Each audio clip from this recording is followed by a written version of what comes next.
Bat হাতে সাকিবের ঝড়, হেরেও জিতলেন যেই পুরস্কার।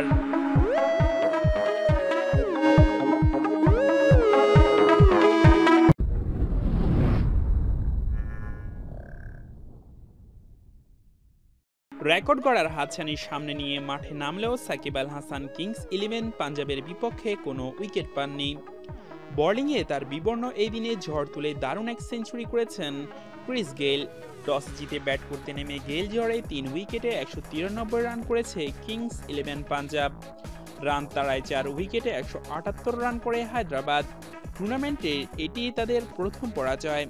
সপ্তম ব্যাটসম্যান হিসেবে সাকিব ছিলেন সফল।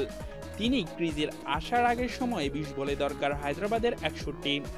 সাকিব করেন 1-4 ও 2 ছক্কায় 12 বলে 24 রান করে অপরাজিত থাকেন।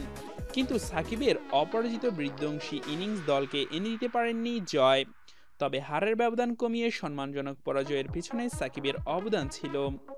আর এই অবদানের পুরস্কার হিসেবে super striker of the match পুরস্কার জিতেছেন বাংলাদেশের সাকিব আল হাসান।